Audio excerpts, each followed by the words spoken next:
Go. Okay, we are going to get started with the macro conversation. This is our August call.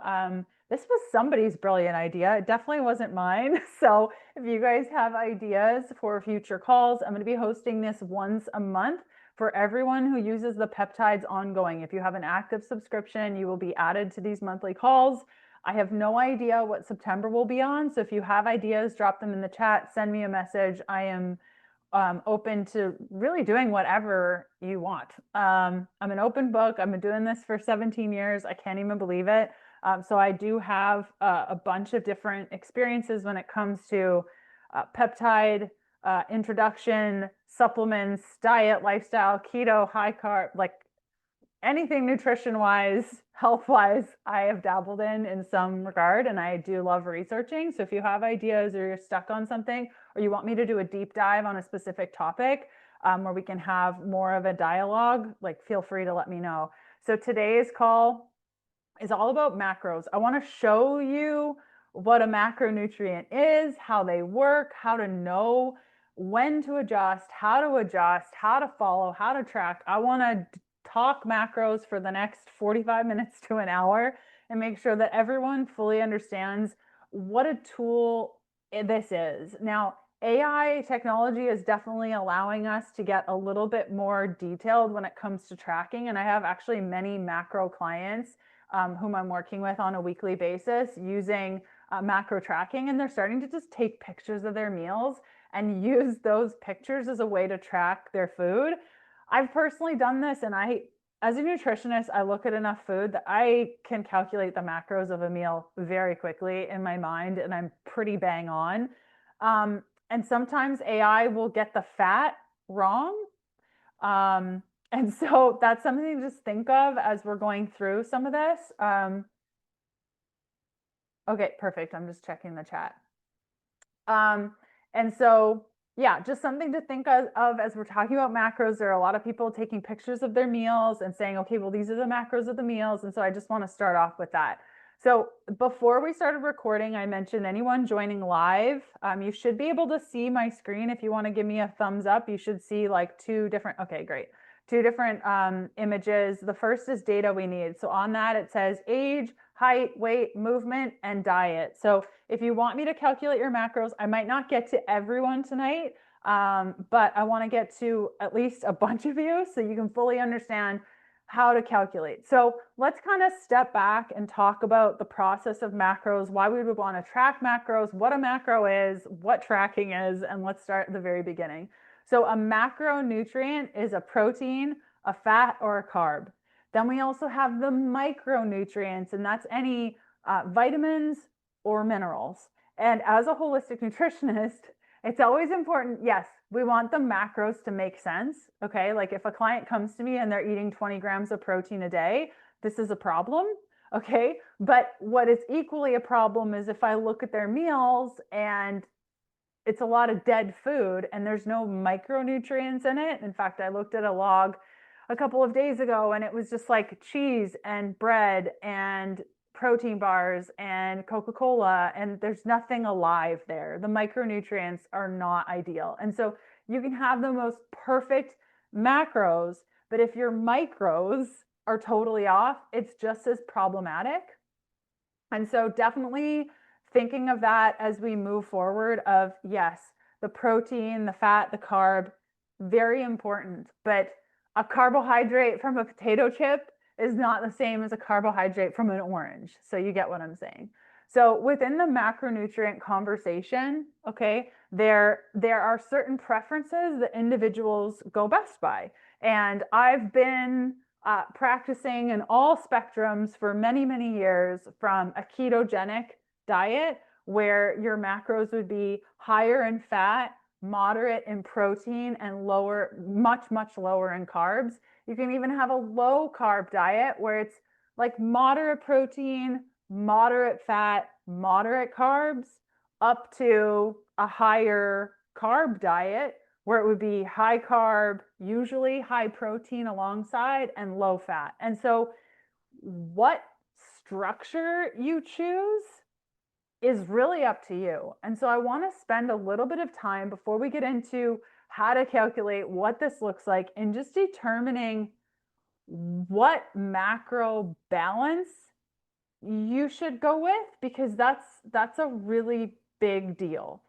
And I think a lot of us get caught up with, okay, well, 5 years ago, I did a ketogenic diet and I lost a bunch of weight. And so if I'm able to just get back to those specific macros, I will start losing weight again, or I will hit the goal that I hit last time. And it doesn't always work that way. In fact, it usually isn't that easy. And so what balance you choose between these macros of fat and your protein and your carbs depends a lot on activity, age, goals. Okay, so if you told me, Leanne, I want to build muscle. I'm, in my late 30s, early 40s. I'm still getting a period. I'm doing hypertrophy training 5 days a week, and I'm really trying to build muscle. I would probably lean more toward using carbohydrates around your workouts to build as much muscle as possible. Whereas if you are a 60-year-old woman who has experienced menopause, maybe you're working out, maybe you're not, and you're saying, I want to lose weight, I'll probably lean more toward a lower carb diet than I would using carbohydrate timing properly. So that just kind of gives you an idea of the different structures. Now, protein is a really hot topic right now. I feel like protein is getting the time in the limelight like fat did back in 2015 or so, when the ketogenic diet was really hot. And so a lot of people are focusing on protein, which I think is really good. But what I'm seeing a lot of in practice is a lot of people drinking a lot of protein shakes. The logs that I'm going through of individuals that submit to me, in fact, I looked through one yesterday and there were 6 protein shakes in a day. Again, going back to the micronutrient balance, okay, yes, that's protein. Yes, that's great. And I'm sure it will help with a couple of goals, but we need to make sure we're going for whole food sources. So again, we have to balance between the macronutrient conversation and the micronutrient conversation, because it really does matter. When we think about a lower fat diet, because the more we incorporate carbohydrates as a fuel source, generally these two go on teeter-totter, where if the carbs are high, the fats are going to be lower. And if the fats are high, the carbohydrates are going to be lower. These are your two fuel sources. And so where I see protein is either on the lower end if you're not pushing your workouts a ton and you just are a normal human and you just move your body a little bit, then your protein is moderate. Whereas protein might be higher if you're working out a lot. And so those are the only things that protein is influenced by, is like, how much are you moving? If you have kidney issues, it might be a little bit lower. Adrenal issues, maybe it'll be a tiny bit lower if the kidneys have influenced that a little. But overall, the protein is either really high, okay, in comparison, like our weight in pounds, 2 grams. So if you weigh 150 pounds, you're eating 150 grams of protein. We're going to talk about some nuances in that when it comes to weight and everything in a sec. Or you're eating like at least 100 grams of protein. So that's kind of like the 2 camps you fit in with your protein. So that kind of like locks in the protein thing. And then again, you get to decide, do I want to have carbohydrates as my energy source, or do I want to have fat as my energy source? And then you just have to go through some qualifying questions for yourself. Like, when I eat carbohydrates, how do I feel? I was chatting with a client the other day, and she said, every time I eat carbohydrates, and like good, healthy, awesome carbohydrates, she feels puffy and inflamed and her glucose goes crazy. Well, do you think I'm going to recommend that she use carbohydrates as a primary fuel source? Of course not. Like, we're going to use fat. And there are some individuals that when we have a significant amount of fat, we also don't feel good. We feel slow and lethargic, and are training, if you're lifting or working out or running or cycling, you just feel flat, then that might not be the proper fuel source for you. And so then it just becomes, okay, we've locked in the protein. We know what we're doing there. And we're going to go through tons of examples. You'll totally understand this at the end. And if you haven't, like, I've totally failed. And then you have either I'm using a carbohydrate as my fuel source or fat as my fuel source. Does that make sense? Feel free to drop a question in the chat anytime. I'm seeing a lot of macro questions, so I will go through those when we get to the macro section of just like calculating everyone's macros for you. Yeah, so that covers the macro side of things. Now I'm going to go through a little bit of the data when it comes to how we calculate our personal macros. Now, the best way to know how much you're eating is to track what you're eating. And I know that this can be a tricky conversation. I've been through that. There were many years where it was very emotional. There was a huge emotional attachment to, okay, I'm tracking down my food. I'm going to like be obsessed about it and go on MyFitnessPal and weigh and measure everything. And there's this time where it just doesn't feel intuitive and it truly sucks. You get over the hump, and now, I mean, I personally track all of my food. I don't really think about it. You get so intuitive with it. I can look at a piece of chicken and be like, that's 150 grams of chicken. And Kevin will weigh it. He's like, whoa, 152. How do you do that? And you just get so used to it that it's just another data point. It's like wearing a CGM or jumping on the scale or any of those data points, getting your what am I trying to say? Your blood pressure taken. Like it's just a data point. It's like wearing a little sleep monitor on your thumb and it's a data point. And so the best trackers that I know of that I personally use, that I enjoy using, would be MyFitnessPal. I know that there are many others, but what I really, really love about MyFitnessPal is you can set different macro goals for different days, which is really nice. And it's easy to toggle between them. So for example, and we might get here tonight if you want to, but for example, if a person is training 4 days a week and it's pretty epic training and we need a good amount of fuel source for those training days, I'm going to probably give them more food on those training days than I would on days off, especially if their goal is body recomposition and we want to gain muscle and burn fat. Then on days where we're not pushing as hard, then we don't need as much fuel. And so it's nice to have a different option depending on the days. And that can sound like a lot, but with MyFitnessPal, it's just like, okay, I know for myself personally, on Tuesdays, Thursdays, and Sundays, I eat less, and MyFitnessPal just pops up and it shows me, okay, today, Leanne, you're eating this, this, this, and this for my macros. I'm like, great, cool. So the tracking part is essential if you want to calculate your macros. Now, why would you want to even calculate your like why would you want to do this? It sounds torturous. One of the reasons why I enjoy tracking my macros, one, because I lift a lot and I want to know, I was tired this day. Is it because I didn't eat enough here, or etc. I have clients do a lot of it when we're dealing with digestive issues. So I can see, well, is it because you didn't eat enough fiber or too much fiber or different foods? Or I had a client last week. What was going on with her that we looked through all of her logs? Oh, right. Yeah. She was having all these digestive issues and they kind of came out of nowhere. And I'm like, I wonder if she's incorporated like a new food. And sure enough, I'm like, wait, around 2 weeks ago, you started incorporating like gluten-free bread. She's like, yeah, I did. I'm like, did the digestive issues start around that time? She's like, yeah, actually it did. Like, so it's nice to have that loop where you can be like, wait a minute, what did I change? Things are feeling different. And it just helps you keep a pulse, but it doesn't mean that you have to track every day. Like I personally choose to track every day because I enjoy the data points. It becomes very easy over time to just like put it in there, like set it and forget it.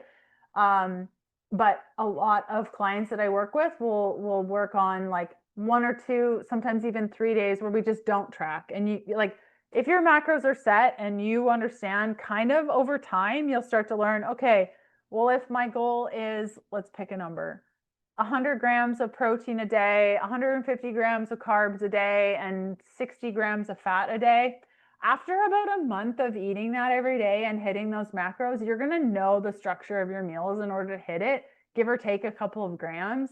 And so it's nice to kind of just take a chill day where you're just not tracking and you get to enjoy yourself, or even a chill meal where you're just like, I'm just going to eat whatever. And when I'm hungry again, I'll go back to the template that I always follow. And so when it comes to body recomposition, so a lot of us on this call are doing a combination of different peptides. Some of us, I would say like a large majority of us, are using the peptides to recomp our body, meaning we want to build muscle, burn fat, regulate our metabolism. Many of us are on a combination of fit and lean. And so when it comes to body recomposition, the key is that we stay in maintenance, or a little bit above, or a teensy bit under. But the problem that I see over and over and over and over and over and over and over times a trillion is that people are generally eating not enough to recomp. So what I mean by that is, if your body, let's just make it really simple. I'm laying in bed and I'm doing nothing in a day. I'm literally just laying in bed doing nothing. I know that my body, to breathe and grow hair and beat my heart, needs 1,500 calories actually to just lay there and do nothing. So the minute I get out of bed and drive my car or sit on a call and use my brain and go for a little walk, I have to be beyond that 1,500 calories in order to just maintain hair building, hormone regulation, brain function. So what I see a lot of the time when it comes to macro calculation is we think, okay, well, if my maintenance of doing nothing is 1,500, and then I go for a walk and I do a lift and I work, then I'm just going to sit at 1,600 so I can lose weight. And so no, because what will happen is our body will start to downregulate processes. And the two most common processes that I see downregulate is hormone function, and it's either brain fog or sleep. I don't know. They're kind of tied. And so when we don't eat enough and we're expecting to gain muscle, burn fat, not have brain fog, have hormone regulation, it's just 1 + 1 is 2, not 7. Like the math doesn't math. And so my goal tonight is to show you like clear examples of what this looks like played out, so that we can get very comfortable with how to calculate all this and make it make sense. Okay, so let's go back to the data points. Okay, so in order to properly calculate macros, we need to know our age, essential, our height. Now here's where the protein stuff gets a little bit unique.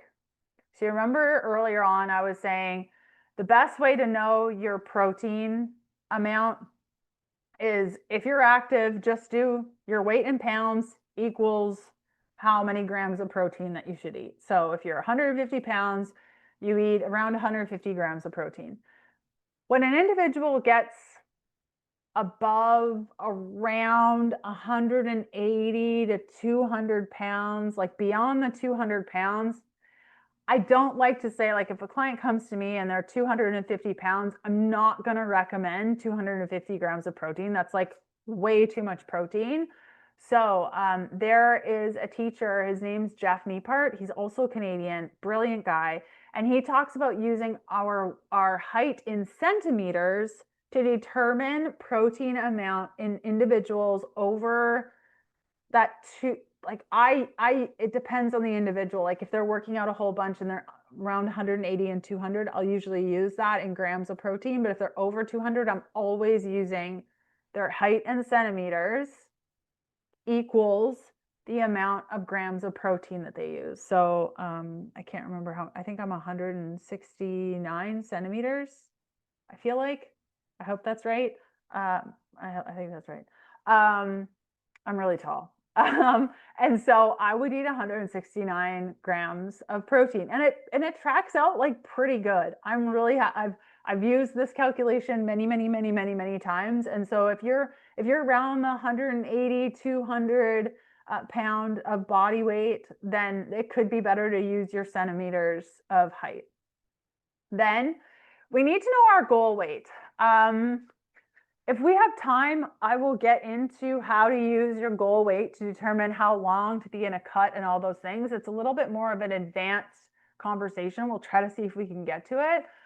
We need to know our movement, because if we're like hanging out in bed all day, or we live a pretty sedentary life, most of the times I find it's kind of 50-50. Some people think that they move more than they do, and other people think that they move less than they do.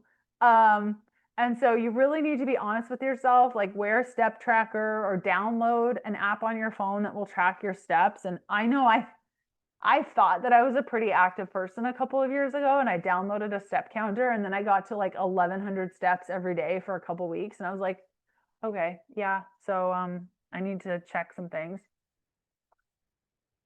And so just being honest with yourself and where you're at, because you need to know the movement of steps, you know, how often you're working out, or if you are, and that needs to factor into the calculation as well. And then, like we talked about earlier, just the diet structure, and just what do you want to do? What energy source do you want? And then what protein source do you, what protein amount are we going to aim for? So let me set up my windows here, and I'll kind of take you through. Hope you can see both. Okay, so for example, let's go with Sarah. She is 34 years old, okay? And I'm gonna actually put this in the chat because I just thought of that. You guys are like, where is she right now? That's really cool, okay? I'm just using this calorie calculator. I really like it. I enjoy it. It's easy to understand, and it'll definitely do for the conversation that we have today. So Sarah is 34 years old, okay? So we're gonna change it to 34. She's a female. Her height is 5'6". She's 150 pounds. Okay. And her lifestyle. So she works out 5 days a week. She does heavy lifting and accessory work at around 45 to 60-minute sessions. She has a desk job, but she walks a few thousand steps a day. Here's a really good trick when it comes to movement. I say anything under 6,000 steps, generally, just do it because you like it. Like, I don't think that we should count that toward movement goals. It just increases your non-exercise active thermogenesis. So like, it's good to just have it in there because you enjoy it. Above 6,000 steps a day, then we kind of need to factor that into how many calories you need in order to like function. So in the case of Sarah, because she works out quite heavily, like 5 days a week, I'm probably gonna put her in the moderate exercise category because she's only doing a few thousand steps every day. Now, if she was like above that, like daily exercise would be like you're walking 9,000 steps a day, okay, you're lifting 4 times a week pretty heavily, then I'd probably put it into the active. But for this case, let's just do moderate, okay, because she's not walking a ton. So, okay, now we have how many calories she needs to maintain her weight. Okay, so if she just ate 2,000 calories every day, she'd be good. She would stay where she's at. Now, if she changes her macros within that, she can recomp at that level. So because she's working out 5 days a week and she's doing pretty heavy lifting, what I would do for Sarah, because she's doing heavy lifting, I would probably do her maintenance calories plus an extra 100 calories to help build muscle. Okay, so now we know, okay, for Sarah, Her goal is, gain a little muscle, lose a little fat. So we don't want to be in a huge surplus. Like we wouldn't want to do 2,400 calories because she's going to balloon up and not feel too great. And Sarah, because she has a really active lifting and she's not telling us that she wants to cut down and she's wanting to build muscle, I would definitely add a little bit of calories. So this is just a little calculator I built for today's call just to explain things. So let's say we want this number right here to equal around, what did we say? 2,100, let's call it 2,150. 2,150. Okay, so what I'm going to do for Sarah, okay, is she's 150 pounds and she's lifting a whole bunch. So based on our conversation, we're going to put her protein at least at 150. Okay, we're going to put her carbs after we have a conversation. Like I'm going to suggest to Sarah, because she's 34, she's lifting really heavy. I'm going to say you need to use carbohydrates to fuel that, like 100% without a doubt. What I would do for every individual that's lifting is that I would saturate carbohydrates around the exercise. So if you follow me on Instagram, you see that I post my pre and post workout meals and they have a ton of carbs in them. Like my pre-workout today was 90 grams of carbs. That's a third of my entire day in the morning, right before my lift, of carbohydrates. And then following the lift directly after is 20 grams of carbs. And then the meal that I have directly after that is probably another 100. So I saturate all the carbohydrates around the lift. And then for the rest of the day, I'm pretty low carb. So in the case of Sarah, I'm going to just set her carbs at 200 and just see how that factors in. And then I'm probably going to drop her fat to, let's just even it out. I'm going to give her like a little bit more here and then like there. And so you're probably like, well, Leanne, how did all that calculate out? Like, what is this magic calculator? So let's just go through it so that you understand. For every gram of protein, it's 4 calories. For every gram of carb, it's 4 calories. For every gram of fat, it's 9 calories. So through the calculation, that would be 2,100 calories with 150 grams coming from protein, 210 grams coming from carbs, and 80 grams coming from fat. And that's probably where I would start Sarah, because she's training at this volume. I would bet that Sarah's probably going to end up somewhere around this. Yeah, where her protein's a little bit higher because she's working out a whole bunch. So I'm going to go back to the chat because I can't see it very well. So if you get 6,000 or more a day, would there be moderate or light? Okay, let's go through some movement. What if walking at 4 and working out at 4 a.m.? Okay, yeah, let's talk about fasted workouts. Yeah, I hate them. I'm sorry. I don't think anyone should be working out fasted. Like, if you are a 20-year-old and you don't have a lot going on in your life and you live in your parents' basement, I think that, yeah, you could probably fast working out and be great. But I would really say that if it's a matter of, if I don't work out at 4 a.m., it's not going to get in and I can't do it, then I would walk. I wouldn't do carbs and protein while working out. So I would probably make a really quick, like easily digestible shake as I was walking to the gym or during that walk to just like get my body primed. I would probably, now depending on what fuel source you're using, I'll go through 2 options.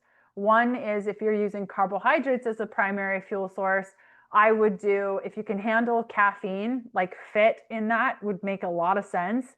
Essential amino acids and some sort of carbohydrate powder. I really like Osmo Carb Fuel. They have one that's caffeine free, and that's what I personally use. I'm talking about just like using this because it's 4 o'clock in the morning And like if you put a banana in it or you have rice cakes, it's just going to be a lot of volume that early in the morning. The reason why I wouldn't recommend protein powder is not because it wouldn't work, but because again, it's like so early in the morning, you might want something a little bit lighter in calories and lighter in load that's not going to slow you down. So that's what I would do for carbohydrate fueling. For fat fueling, I would do again my FIT, my essential amino acids, and I do MCT oil, or if that's digestively impossible for you, MCT oil powder, like cacao, you can make it hot, cacao butter, just some sort of fat that works well for you, even almond butter, like shaken up in that, as your fuel source. Okay. And I would make sure that with the fat, it was like at least 20 grams of fat. And with the carbs, I'd make sure that it was at least 20 to 30 grams of carbs. Okay. If you're doing a heavier lift, like anything hypertrophy, heavy lift, if you're just on YouTube doing like a little Pilates workout, I think you're fine to like not fuel up. But if you're like going to the gym and lifting heavy, how we make muscle is through fuel. Before our training, we want to load ourselves up with our fuel. And after our training, we want to push that glucose into those muscles because they're starving for it. Okay. So properly making sure that we are not catabolic following a workout is essential. Let me tell you, I knew better. Like I knew that I shouldn't do this. And when I was keto, I thought it was the best idea to like work out fasted and then like fast through the morning and not eat until 2 o'clock. You're breaking down all the muscle. You're literally not building anything. Don't do what I did. I knew better. I knew. I went to school for this and I was still like, I'm just going to see if this works. Idiot. So don't do that. Just don't do that. Okay. Thank you. And so when it comes to activity, let's go back to the calculator. Okay. I'll kind of go through how I use this as a practitioner. Sedentary is for people that like they're the less than 1,000 steps, even less than 3,000 steps.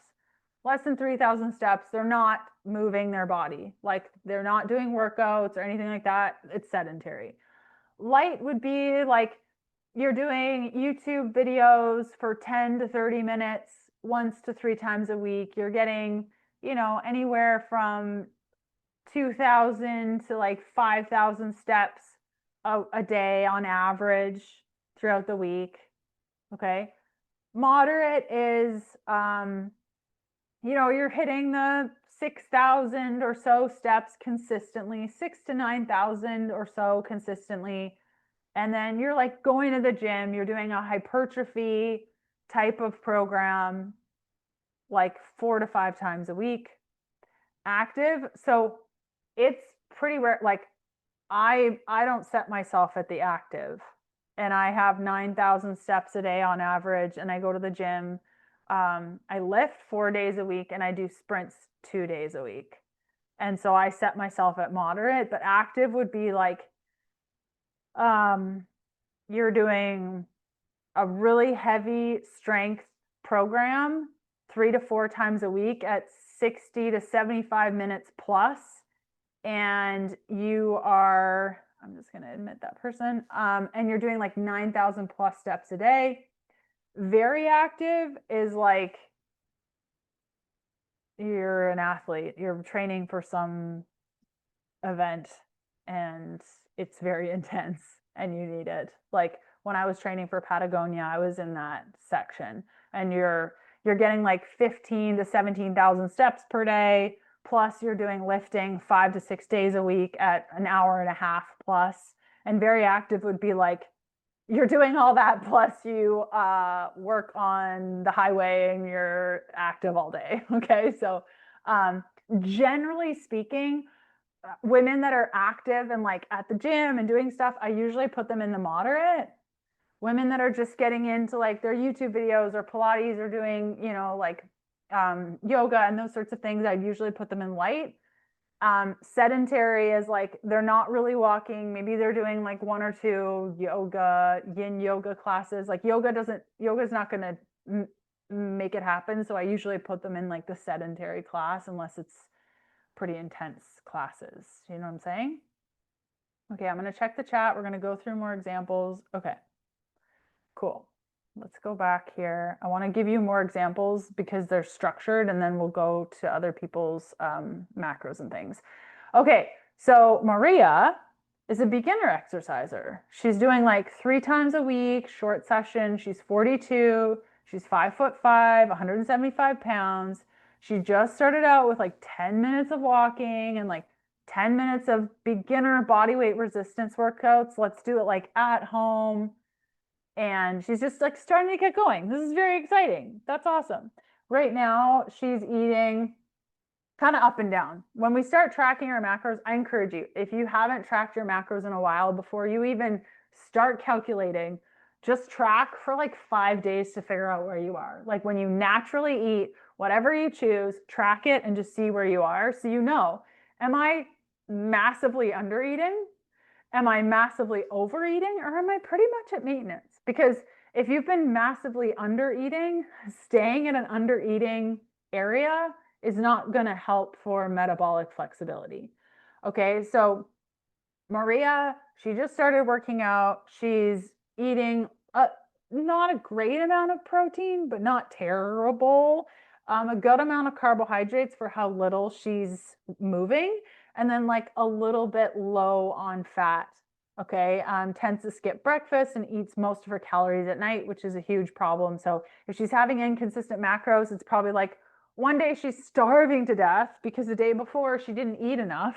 And so she's like starving, eating until 11 p.m. and then wakes up and is not hungry because she ate like double the calories on a Tuesday. And so Wednesday she doesn't eat until, 3 p.m. and then eats until 11. So it's a cycle. So like for Maria, it's really important for the macros to like, okay, my structure is I have breakfast, lunch, snack, dinner, and start to get consistent with that so that she can start to track and start to monitor and like tighten in things so that she has a little bit more control over what she's doing.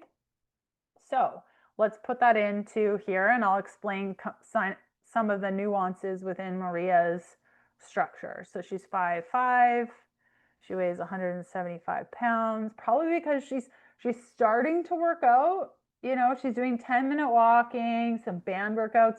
I'm probably going to put her at sedentary to just understand kind of where we're starting with. So you can see, even at sedentary, Maria's under eating.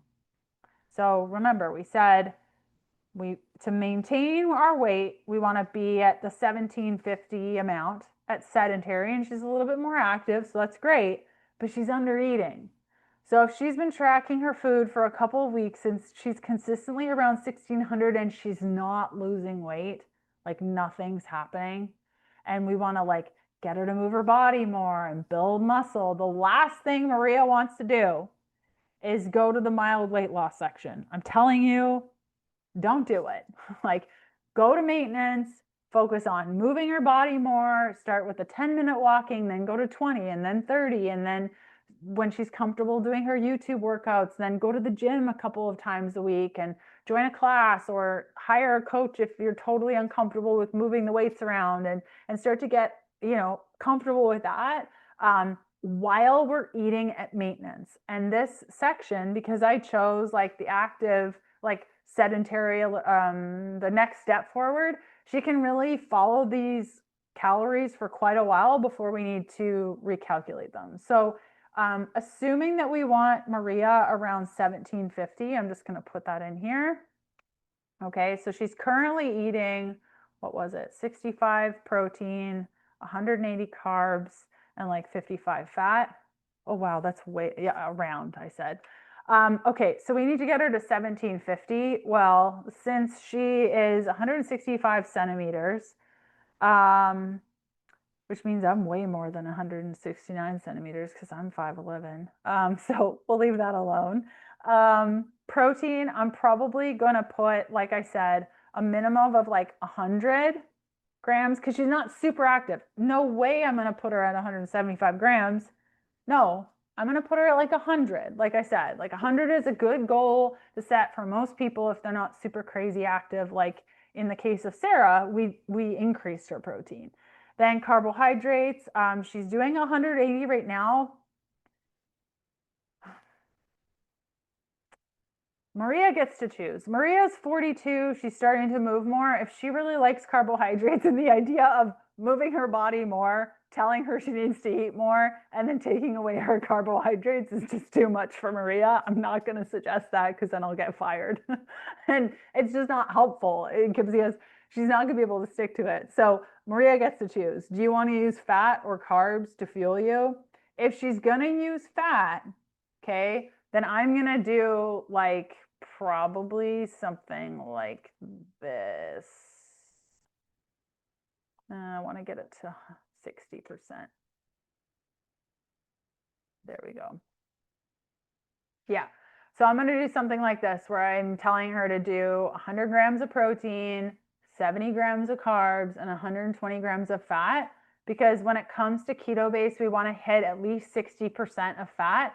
And I'm going to keep her there for like probably 4 to 6 weeks. And then we're going to drop this fat down. And by that time, she's going to be working out more. And I'm going to do probably something like that. 115 probably, yeah.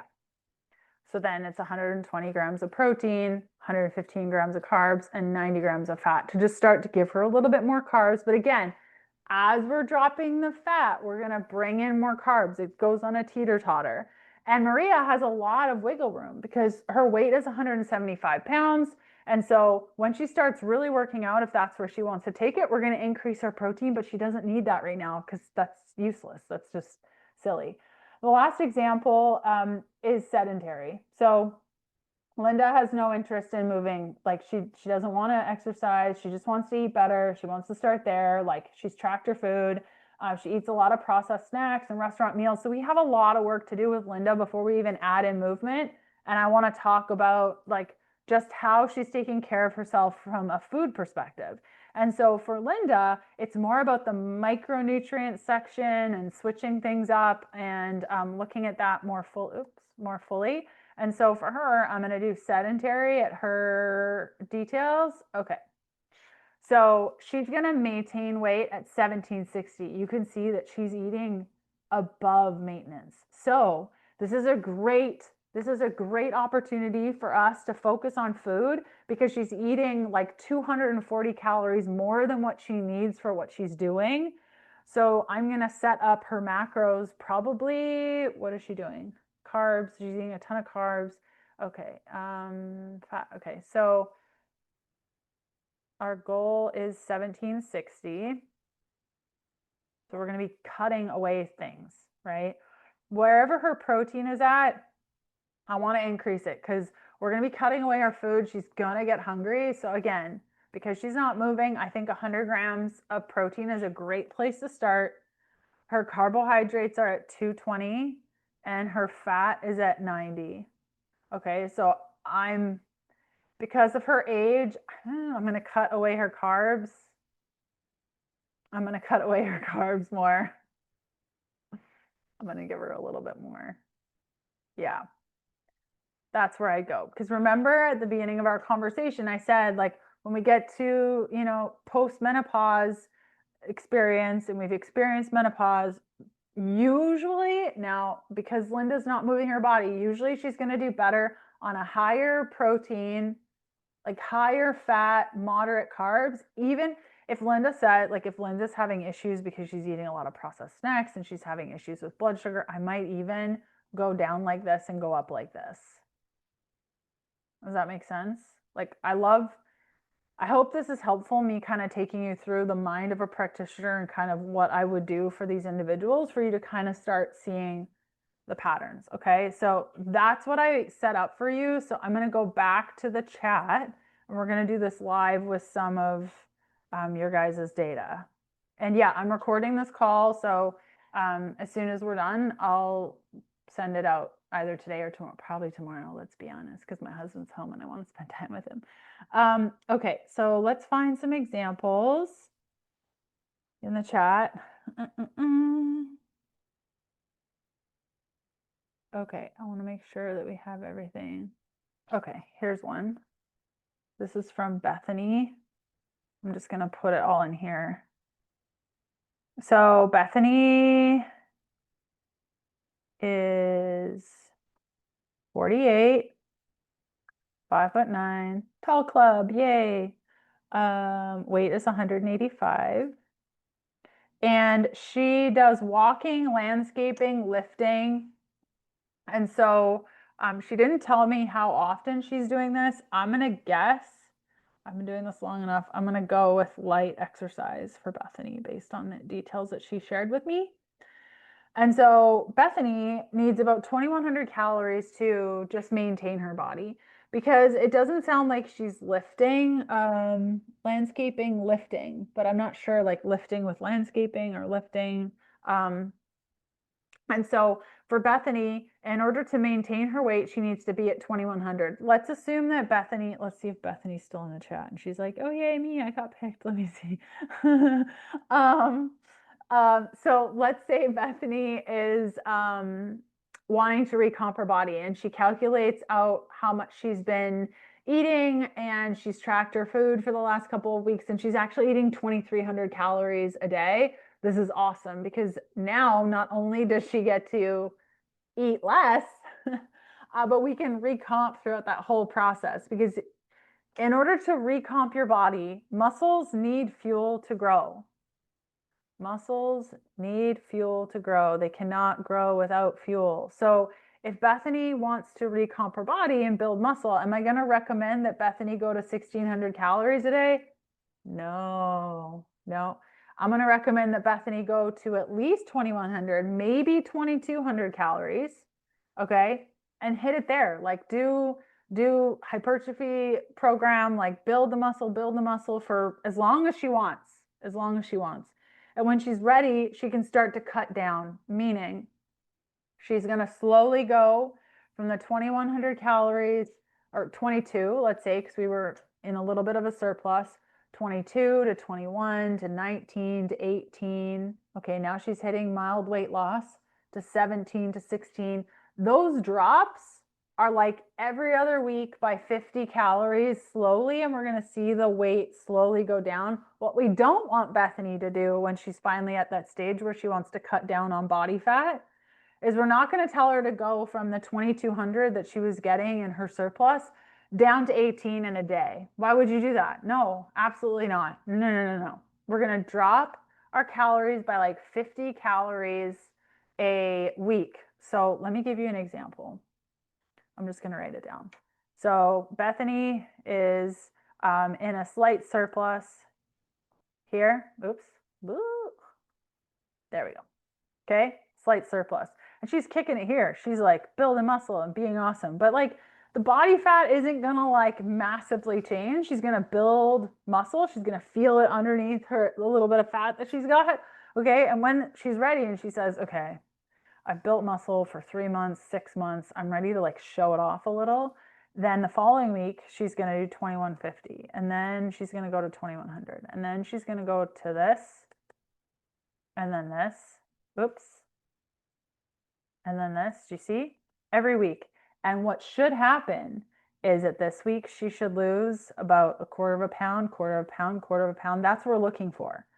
And so we're just adjusting the macros. So let's figure out macros in this circumstance. Okay. So let me look back at Bethany's. Moderate high protein. So 5'9", 185. So 170 is her goal weight, is what I'd probably put her at. And we wanted to hit 2,200, and she says that she's lifting, so it's probably gonna look something like this for a body recomp where we're not gaining a bunch. I would do something like, I think that's 215, yeah. So Bethany's probably gonna be around this area for as long as she wants until she's ready to start cutting down. So when she's ready, she's gonna go to 220 carbs. And then like 210, and then she's going to drop this, and then she's going to drop this. And this is every week. She's just going a little bit lower. This is about as low as I would make the fat. You can go a minimum of 20% lower. 20% total macros. And maybe she does this the following week. Do you see? So that's a cut process where we're just slowly dropping down the intakes, not going from the 2100 to the 1800 overnight. Don't do that. You're missing like 8 weeks of weight loss right there without torturing yourself. Okay, checking the chat. Okay, I'm going to do another one. Lauren, let's see if I have all of the things. Lots of walking in the morning and a bit less in the afternoon. Okay, so Lauren, it sounds like Lauren, I think it's helpful to also know your goal like we talked about. Okay, so Lauren is 44, female, 5'7". Got some tall ladies in the chat, love it. Lots of walking in the morning. And so, yeah, that one's tough. So okay, so Lauren's saying I work on a horse farm, so there's lots of walking in the morning and a bit less in the afternoon. My dad works at a golf course and he gets 25,000 steps a day. So we have to account for that for sure. So it really depends. Again, I would say like under 6,000, don't fret about it. Between 6 and 9, start to factor it in. And by factor it in, I mean like 100 extra calories on those days. 9,000 to 13,000, another 100 extra calories. And I think that that's a good place to start. So I'm probably going to put Lauren at the light exercise, maybe moderate, but I'm not too sure on how many steps and things like that. Another option, if you're like, Leanne, I don't even understand this. This makes no sense. I'll give you another tip. Go to sedentary, calculate it on sedentary, and then I wonder if we have it on calculator. Oh, I didn't open it. Okay, you can go to calculator.net and look for one on like an activity calculator because I don't have it saved. So I would look at an activity calculator and just calculate how many calories to add to your sedentary. So this is how much Lauren needs, like sedentary without all the walking that she's doing. And then I would calculate it from there. So let's just assume that with her walking and everything, it's adding another 200 calories, which I would guess per day. So we want her to be at like 2380. And she says that she's doing high-ish carbs. So 250, 5'7". So that's going to be like probably 140 grams of protein. I think it's 150 grams of protein.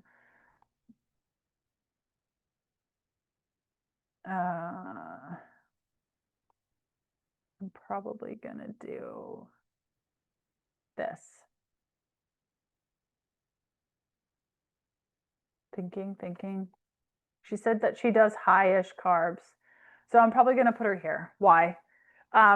So Lauren said that she's over 200 pounds. So again, I used her height in centimeters to calculate around the protein amount. Okay, so it's usually it's gonna be between 160 to 175, I'm guessing. I don't have the calculation, but I'm gonna guess it's around that mark. And then I'm gonna fill it in with carbs and fat. I wanna make sure always the fat is at a minimum of 20% of your macros. Never go less than that. Do not. Even in a cut, don't do it. Don't do it. Do not. And then you just fill in the gaps with the carbs. So because she said that I'm primarily focusing on carbs, I'm going to keep the carbs higher. You could even, like, if she was lifting, I'd do higher than this. But with walking, I would keep the carb and fat percentage. You can see they're pretty even. And I would keep it there. I wouldn't want to push carbs too much.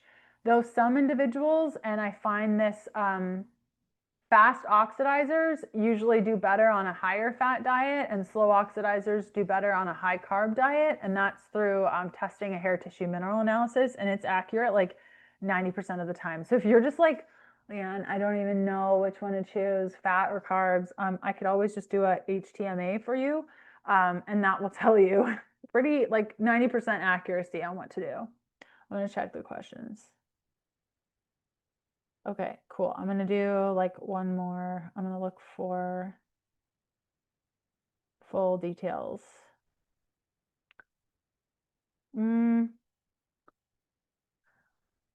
Yeah, I don't know if we want to get into, I don't know if we have enough time to get into the weight goal. I'm gonna try. Okay, so let's say that I'm gonna make up an example. Sarah weighs 180 pounds and she wants to get to 150 pounds, right?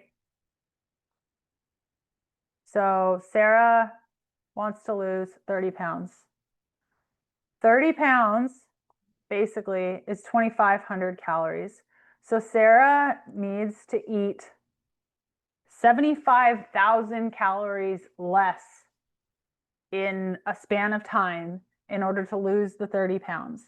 Now, this is very broad. It's not an exact science, but it will give you an accurate timeline that you will not expect, because a lot of people are like, how come I haven't lost it all? It's been 2 months. Like, why haven't I lost 30 pounds?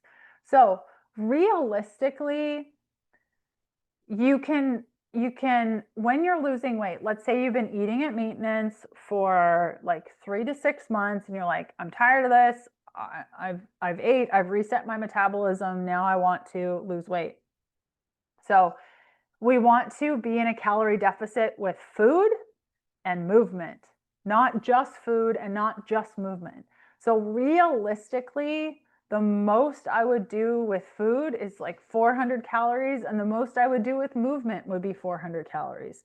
And so let's just assume in a perfect world that our example, Sarah, is committed to an 800 calorie deficit through movement and food every day. Okay. So we would do the 7,500 calories divided by 800. That's 93 days. That's 3 months to lose 30 pounds in a perfect world. I am telling you right now, an 800 calorie deficit every day is literal torture with, with food and movement.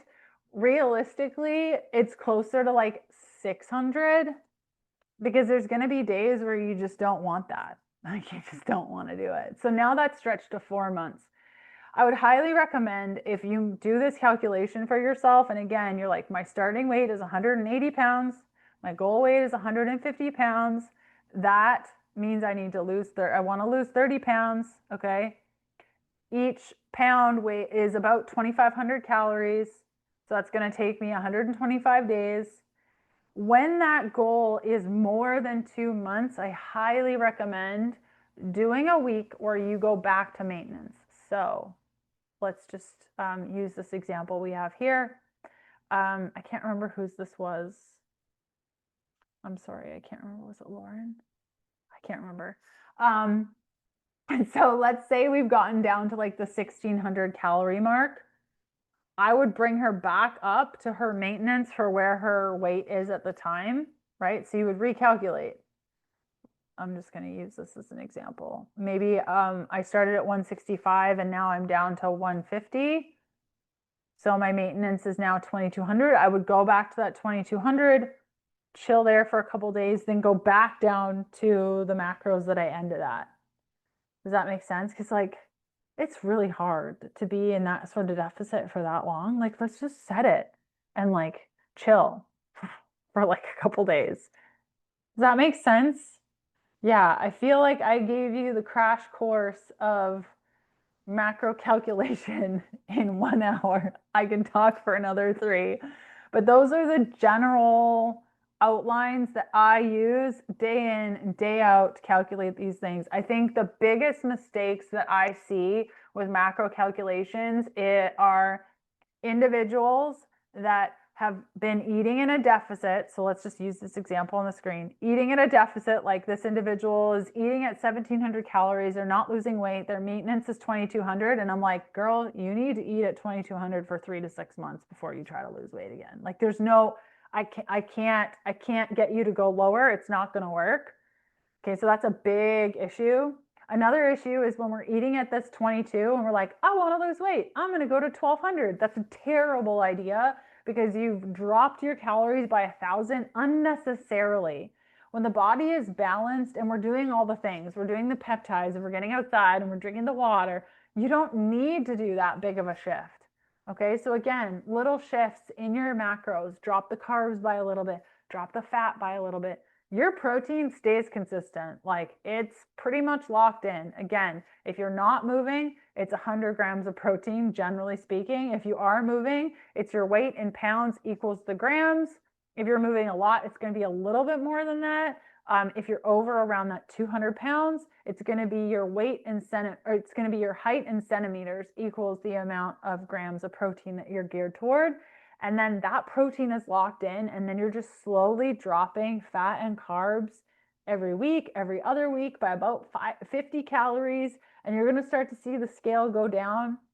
And I would highly recommend when you get into the body recomp situation that you do scans often, like a DEXA scan or I don't love bod pods because they are so inaccurate. DEXA is definitely the best. They have the eVolt scans, which can also be kind of inaccurate, but can give you somewhat of an idea of what's happening, so that you can just see the progression of whether or not you're on the right track. But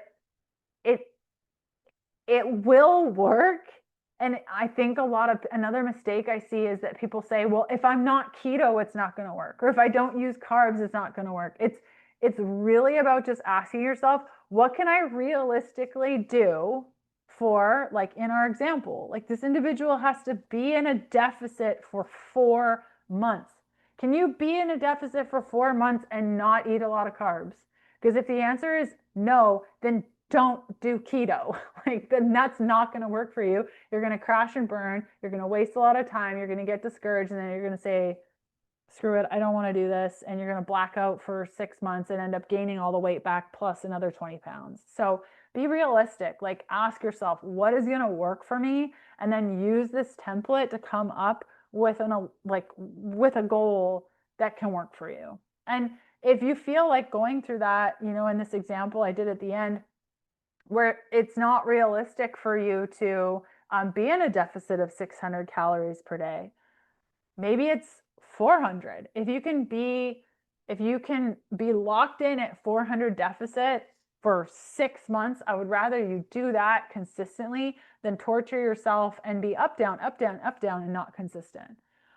So in menopause, more carbs, less fat as a general rule. So when we've experienced menopause, generally speaking, women will respond better to a lower carb diet. So generally speaking, general rule, less carbs and more fat. And the interesting thing is that muscle protein synthesis reduces every decade that we're alive. Super fantastic. So if you are struggling through that, you need more protein and you definitely need fit to help with your body's ability to use the protein that you're doing and the workouts that you're doing to build the muscle to maintain your metabolism. Because a lot of us, another mistake that I see women making is that we're like, oh no, the scale's not dropping. I'm going to drop my protein, or I'm going to drop XYZ, or I'm going to increase my movement.